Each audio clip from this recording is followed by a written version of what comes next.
Daily taste the daily. Telangana cabinet విస్తరణకు బ్రేకులు పడ్డట్టేనా? మిగిలి ఉన్న ఆ 2 మంత్రి పదవులు భర్తీ ఇప్పట్లో లేనట్టేనా? ఇప్పుడున్న పరిస్థితిలో మంత్రివర్గాన్ని విస్తరిస్తే తేనె తుట్టను కదిపినట్టేనని సీఎం రేవంత్ రెడ్డి భావిస్తున్నారా? అసలు మంత్రివర్గ విస్తరణ చేసే అవకాశమే ఉంటే సుదర్శన్ రెడ్డి, ప్రేమ్ సాగర్ రావుకు మంత్రి పదవులు దక్కేవనే టాక్ వినిపిస్తోందా? అసలు సీఎం రేవంత్ రెడ్డి మంత్రివర్గాన్ని విస్తరిస్తారా, ఇలాగే కొనసాగిస్తారా? Let's watch the story.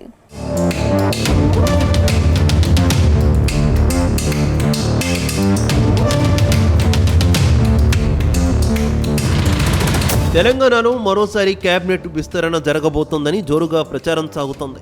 త్వరలోనే మిగిలి ఉన్న 2 పోస్టులను భర్తీ చేస్తారని కాంగ్రెస్ నేతలే ప్రచారం చేస్తున్నారు. అంతేకాకుండా ఆ 2 పోస్టులను కూడా ఒకటి రెడ్డి సామాజిక వర్గానికి, మరొకటి బీసీ సామాజిక వర్గానికి ఇస్తారని ప్రచారం చేస్తున్నారు. ఇటీవల రేవంత్ రెడ్డి కేబినెట్లోకి అజారుద్దీన్ను తీసుకోవడంతో ఆశావహులు కూడా విస్తరణ త్వరలోనే ఉండొచ్చని భావిస్తున్నారు. అంతేకాకుండా ప్రస్తుతం ఉన్న మంత్రివర్గంలో ఒకరిద్దరు మంత్రులను తప్పించి వారి స్థానంలో సీనియర్ నేతలను కేబినెట్లోకి తీసుకుంటారని ప్రచారం జరుగుతోంది.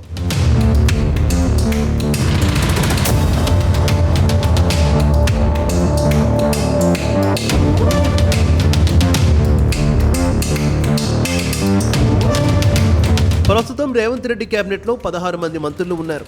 వీరిలో 2-3 దఫాలుగా మంత్రివర్గ విస్తరణ చేశారు.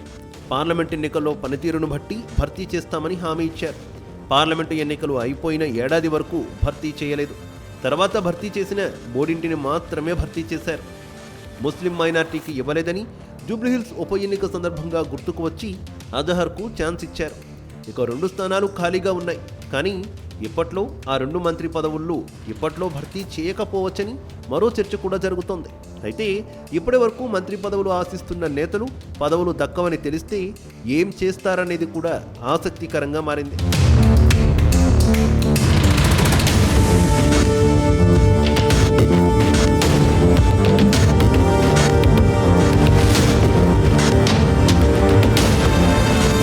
ఇప్పుడు సీఎం రేవంత్ రెడ్డి తర్వాత కాంగ్రెస్ పార్టీలో సీనియర్ నేతగా బోధన్ సుదర్శన్ రెడ్డి ఉన్నారు.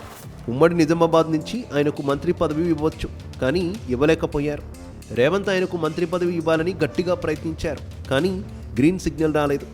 మిగిలిన 2 పదవులు భర్తీ చేసే అవకాశం లేదు కాబట్టి ఆయనకు న్యాయం చేయడానికి కేబినెట్ హోదాతో సలహాదారు పదవి ఇచ్చారని అంటున్నారు.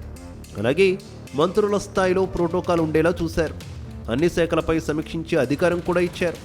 ఇవన్నీ ఎందుకు, మంత్రినే చేయవచ్చుగా అని కొందరు నిష్ఠూరమాడారు. అలాంటి ఛాన్స్ లేదు కాబట్టే ఈ పదవి ఇచ్చారని టాక్. మరోవైపు ఆదిలాబాద్ కోటాలోనూ ప్రేమ్ సాగర్ రావుకు మంత్రి పదవి దక్కాల్సి ఉంది. కానీ ఆయనకు పౌర సరఫరాల శాఖ చైర్మన్ పదవి దక్కింది. అంటే మంత్రి పదవి ఇవ్వడం అసాధ్యమని తెలిసే ఈ పదవులు ఇచ్చారని అంటున్నారు.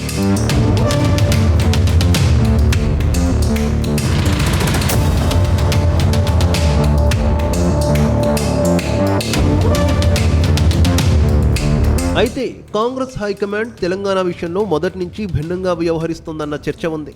అటు రేవంత్ రెడ్డికి వ్యతిరేకంగా కొంతమందిని ప్రోత్సహిస్తున్నారు. సీఎంపై విమర్శలు చేసిన వారిపై మౌనంగా ఉంటున్నారు. అది అలాంటి వారికి మరింత ప్రోత్సాహం వచ్చేలా చేస్తుంది. ఇప్పుడు చాలామంది మంత్రి పదవుల రేసులో ఉన్నారు. పొరపాటున కదిలిస్తే వారంతా రచ్చ చేస్తారు. పదవులో రాని వాళ్ళు పుట్టుముంచుతారు.